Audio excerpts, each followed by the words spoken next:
All right, today we're diving deep, really deep, into the early life of Ramana Maharshi. Definitely a fascinating story. Yeah, and we've got this chapter from Arthur Osborne's biography, which is really cool because it zones in on like the period right after his enlightenment. Right, a time that we don't often talk about. Yeah, it's often kind of skipped over. Yeah, exactly. Yeah. And it's, it's not just Ramana Maharshi's life in general. Right. But these crucial years right after this huge shift for him. Absolutely. And I mean, we're starting with him as this like teenager in southern India, right? Venkataraman, that was his name before he was known as Ramana Maharshi. Right. Just a regular kid, it seems. And then boom, this radical, awakening, this total shift in consciousness. Yeah, a full-blown enlightenment experience. And then what happens? What does he do? I mean, most people would probably like take some time to process. You'd think so, right? Yeah, like, whoa, what just happened? That Venkataraman, he just walks out of the temple and immediately starts shedding like every symbol of his old life. Really? He just starts giving stuff away? He goes all in, shaves his head, gives away all his money, his clothes. Wow. Even his sacred thread, which, if you think about it in the Hindu tradition, that's a big deal. Yeah. That's your social and religious identity. To just cast it aside, that's a statement. It's like saying, I'm done with this whole thing. Exactly. Like complete break. I mean, what was he experiencing that made him act so decisively? Well, Osborne talks about this state of the bliss of being, this total immersion in pure awareness. It's like all those everyday worries, anxieties, they just vanish. So he's having this incredible experience. Yeah. Gets rid of all his possessions. Right. Then what? Where does he go? So there are these three phases that Osborne outlines. First, believe it or not, he tries to go back to his normal life. Really? Goes back to school for a bit, like he's trying to conceal this inner transformation. Can you imagine? Trying to fit back in when your whole reality is shifted. Yeah, like trying to put on an old, ill-fitting suit. Exactly. But the pull is too strong. Right. And he enters this second phase. Okay. Turning inwards, becoming completely indifferent to everything external. Like constantly meditating? You could say that. Osborne calls it seeming tapas, this like natural state of spiritual practice. I once heard a story about this monk who would meditate in a busy marketplace, Oh, yeah. totally unfazed by the chaos. Nothing could touch him. Yeah, maybe Venkataraman was in a similar state. And this leads to one of the most, I guess you could say, intense periods. His time in the Patala Lingam. Oh, yeah, the Patala Lingam. I've heard about this. That doesn't sound like a fun place. No, not at all. What was he even doing there? Well, it's this underground vault in the temple complex. Right. Dark, damp, infested with insects. Oh, Terrible conditions. that's awful. He sought refuge there to kind of escape the attention of people who didn't understand him. Makes sense. But it turned into, well, a real ordeal. So he's in this awful place, and he just stays there meditating. That's what Osborne describes. He's just sitting there, covered in sores from the insect bites. No way. Totally unfazed. And remember, he's just a teenager at this point. It's unbelievable, the resilience. I know, most of us would crumble. But he stays so firm in his inner state.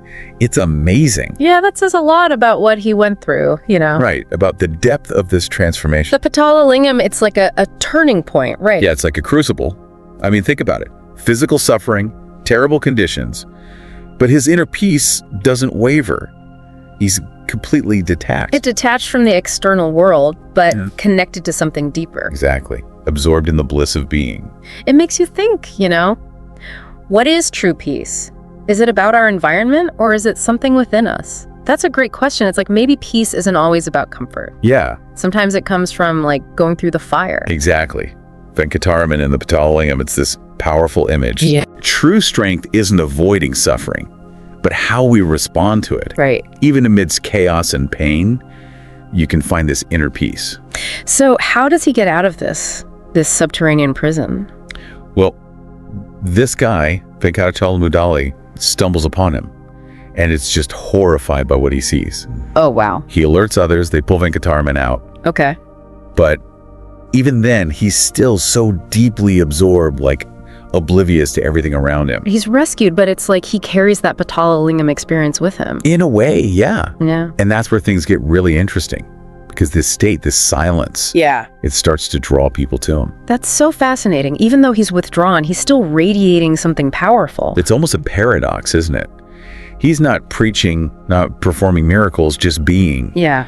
But in that being, in that silence, there's this power. Right, and authenticity, maybe. That resonates with people. It's like a magnet. Who are these people? What are their stories? Oh, we meet some fascinating characters. There's Sri Swami, this eccentric sadhu, who takes it upon himself to, like, protect Venkataraman. Protect him? Why would he need protection? He seems so detached. That's a good question.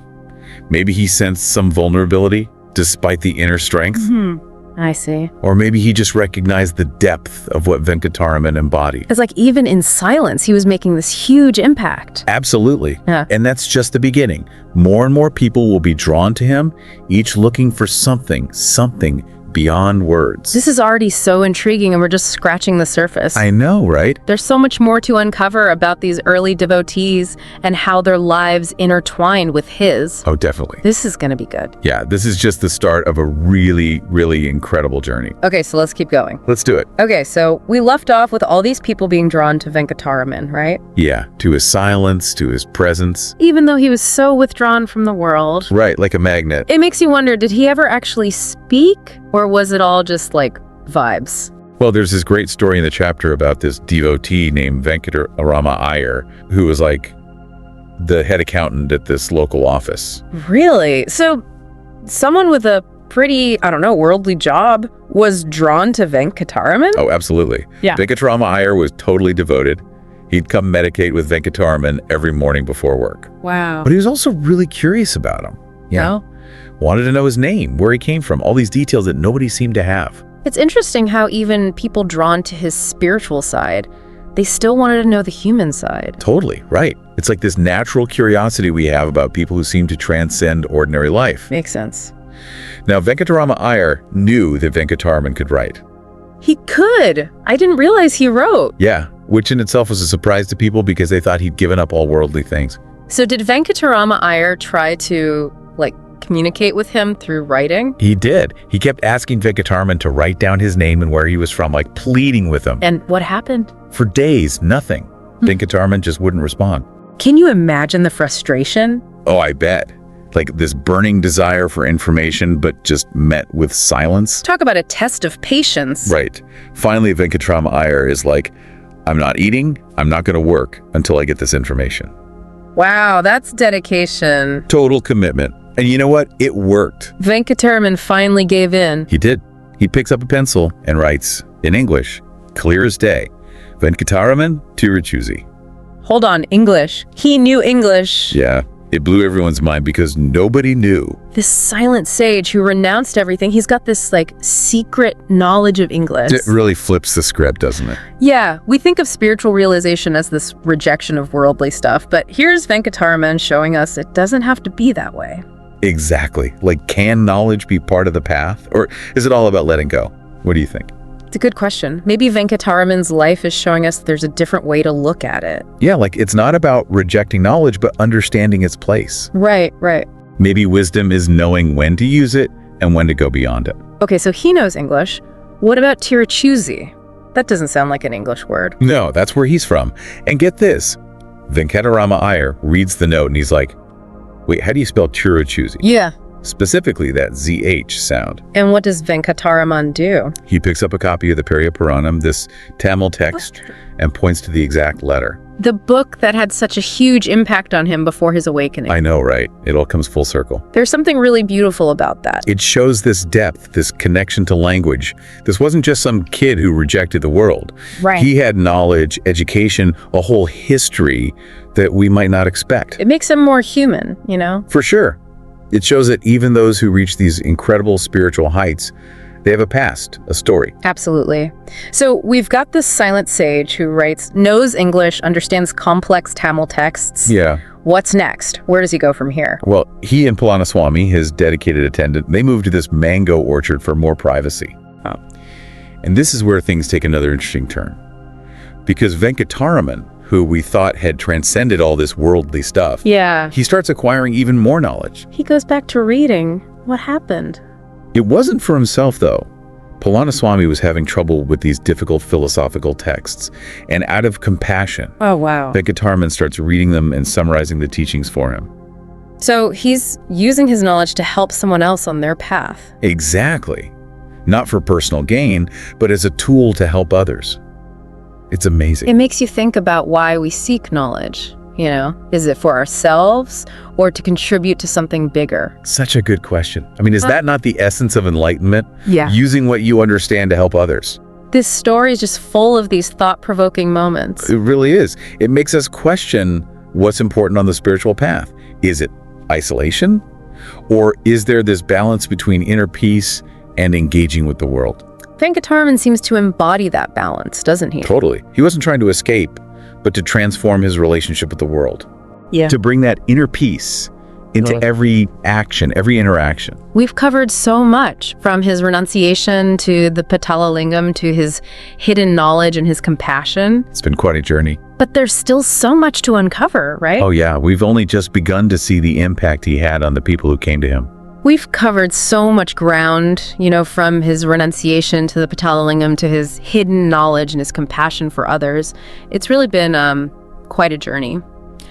As we kind of wrap up this deep dive into his early life, I'm curious, what are your biggest takeaways? What really stands out to you? It's amazing to see how in such a short time, just a few years, he goes from this ordinary teenager to someone who embodies this profound spiritual depth. Yeah. I mean, it really makes you rethink what a spiritual journey can look like. Right? Yeah, it wasn't like this straight line, was it? Not at all. There were all these twists and turns, like finding out he knew English. Right. And that he was willing to engage with all these philosophical texts to help Palaniswami. It's like spiritual growth, it's not always about, following tradition to the letter or rejecting the world completely. Right. Yeah. There's something more nuanced, this balance between inner transformation and still being part of the world. And what about the Patala Lingam? I mean, that's such a powerful example of how true strength isn't about avoiding suffering, but about how you respond to it. Exactly. To endure that kind of hardship and come out even more deeply rooted in peace. It's incredible. It makes you wonder, doesn't it, if all of that external stuff had so little impact on Venkataraman's bliss. What does that mean for us? How do we find happiness? Yeah, it's like he's pointing us inwards, saying that true happiness, it's not about what we achieve or what we own, right? But about cultivating this deep inner peace that can withstand anything. That's it. That's the key. And that idea, it goes beyond any one tradition. It's not about changing the world to make us happy, right? But about understanding who we truly are, our connection to something bigger. If someone like Venkataraman could find peace in those conditions. Yeah, it gives me hope, like maybe peace really is possible no matter what's happening around us. I agree. And it's not about being emotionless or indifferent either. Venkataraman's compassion, that shows us that spiritual growth includes genuine care for others. He had this amazing balance, didn't he? Between Yeah. detachment and being present in the world. He wasn't trying to escape, but to use what he understood to help others. It's like this chapter in Osborne's book. It's this reminder that enlightenment isn't about running away from the world, but about changing how we relate to it. Right, bringing that inner peace into everything we do. Exactly, into every interaction, every action, every moment. This whole deep dive has been so insightful. It has. And I think it leaves us with this big question, Yeah. Could those seemingly ordinary moments in our lives, could they actually hold the seeds of real transformation? What are we missing? That's a beautiful question to consider. Yeah. As we think about Ramana Maharshi's journey, maybe we can ask ourselves what potential is waiting to be discovered in our own lives. That's a great way to put it. I think, as we go about our day, we can try to remember Ramana Maharshi. Yeah. That quiet strength, that unwavering peace, and that deep compassion. I love that. And on that note, I think we've reached the end of our deep dive into the early life of Ramana Maharshi. Yeah, we have. I hope you found it as enlightening and thought-provoking as we did. Me too. It's been a real pleasure exploring this with you. Likewise. And to everyone listening, thanks for joining us on this journey. We'll see you next time for another deep dive. I hope you like this chapter. We need volunteers and sponsors to create content with even better quality and with more variety. If you wish to join this initiative as a volunteer or sponsor, please click the links given in description below. To help us reach more viewers, please like, comment, share, and subscribe to Biography Central. Thank you for your time. It means a lot. Namaste.